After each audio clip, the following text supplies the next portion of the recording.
Hey guys, welcome back to the YouTube channel. Today we are going to look at Process Composer, the advanced version of Process Composer. What are the features available as part of the new Process Composer 2.0, right? Next gen Process Composer. This feature is currently in preview version. As in this channel, it is less talking and more doing. So let's quickly dive into the computer screen and let me show you what are the new features you get and how the new Process Composer looks like. I have logged into the control room. I have two instances of the different control rooms. So the one that you see here, I don't have access here to the new Process Composer feature, but I'll show you how the current Process Composer looks like on to this control room, and then I have got access to this another control room, which is like exposing the preview version of next gen Process Composer. We'll see both of them. So most of you might already be familiar with this, how you create a process and why do we create a process. So process act as a single entry point for your automation, and it orchestrates like calling different task bots, AI skills, or API task. So all that sort of different tasks you can call within Process Composer, and your process act as a orchestrator and entry point for your bot, and it orchestrates the entire automation for you. Let me create a process here. Let me name it as a Digi Assist. Let me create it. So as soon as I create a process, so far, like in all the versions of Automation Anywhere, it will use the old Process Composer, and you will be presented with these two, start and completed. And I get option here to use taskbot, form, approval, API, and I can call another process within this process, document validation, and some filtering options on the requests. Then as part of logic, I get if else pair, and endpoints, I get end process and go to different, like I can use go to. So here you might be familiar, like we need to give a entry point, like whether it can be a input variables or it can be a form. We need to create a form which takes user inputs. So that form we can tie in here and give the initial form data, so that whenever you launch this process, that initial form is presented to the end user, and end user can key in the necessary details and the automation can kick in. So this you are pretty much aware, and like I can draw for form element. If there is a need to show another form after filling up this form, then I can show the form, or maybe once the form details are filled here at the start level, you can call a bot, and then after that you can again show a form to the user if some inputs are needed from the user. And you can, if you want to query something, you can call an API task, directly fetch the data and give the results. So why I am adding these randomly, because just to show you, currently there is only single view, right? In a vertical format, you get to see in a linear format that bot is called.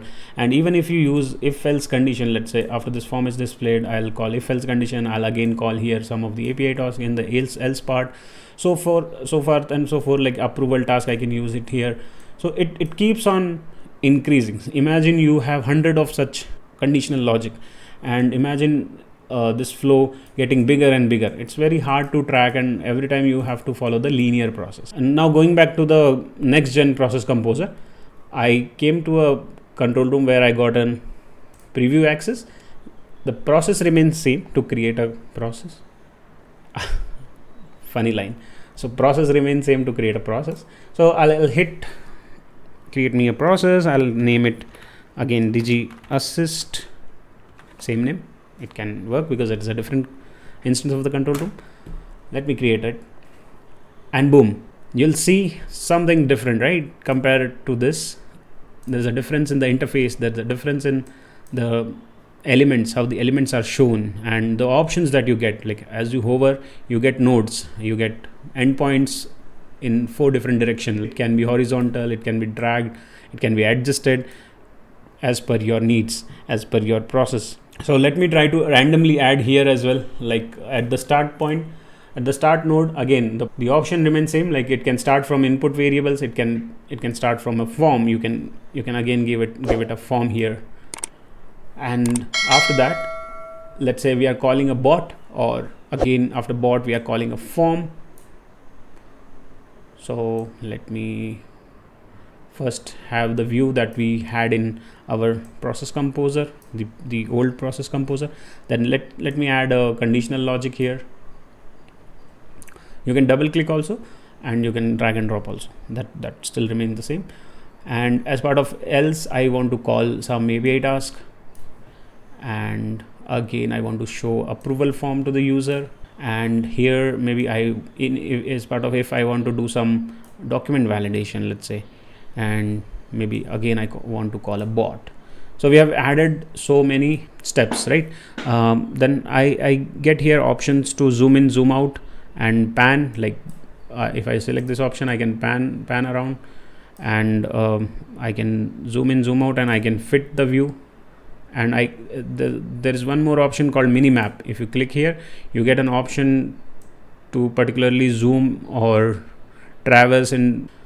And here I get an option to add swim lanes. If I click on add swim lanes, it gives me a swim lane view here. So there is a different swim lane 1, swim lane 2, something like that. You can just rename it. Like for example, this is a user part of the automation. This is let's say something different, maybe approver, or depends on your flow and interaction. Like we will try to see one use case, one real-time use case, and then we'll properly do all these naming. I can drag it here, so it will be part of the my second automation.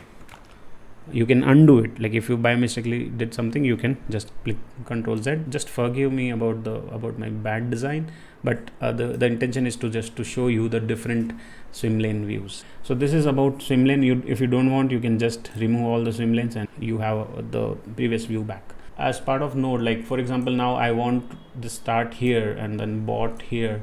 I want to, and these are tightly coupled, right? Now if you move one process, the connections, the nodes which are tied up together shows up. They don't get disconnected, right? This will look good in terms of the entire flow. You can design it properly. Like it will take some time, but that's not the intent. The intent is to show the entire features, right? So now we have came up with this one, let's say, and then I can easily zoom in, zoom out, all that, like try to fit in the views. And the options that you get are still the same that you were getting in old process composer, and with few enhancements. So you see four different connectors here, right? And you see a plus sign here. For example, after this bot and in between this bot and form, you want to add one more, let's say, API task. So what you can do, rather than dragging and dropping here, what you can also do is click on this small little plus icon, and it asks you what you want to add after this as a next step. So you can let's say select API task, so the API task gets added. And also now if you want this node to point to, let's say it should point here, then you can just easily connect it from here as well, like we do it in draw.io or in Visio or something like that. That provision is there, and you can save this. If something goes wrong, like let's say you don't need it, you can simply click this or select this and delete it. And then by default, like you get option to switch back to your process composer, old process composer view. For some example, you don't like this view, you may get option to switch to a legacy. Here you have to click here and 3 dots and switch to legacy. Let's say I switch to legacy editor and I confirm, and this is how it will be displayed in the legacy process composer. Now I want to again revert back to switch to new editor, so that provision is also provided. Let me fit in the view. Let me close this. I have saved this, and if I close this, I can see it here. Obviously it has some errors because we have not specified anything, right? When we use API task, we are not specified which API task to call. When we are calling bot task, we are not specifying form. So it just has blank skeleton. That's why this error. And if you go back, I just wanted to show you one more thing, like the options that you get as part of processes, as part of the process composer remains same, which are available for your normal legacy process composer. Let me save this and close this and show you the differences as well.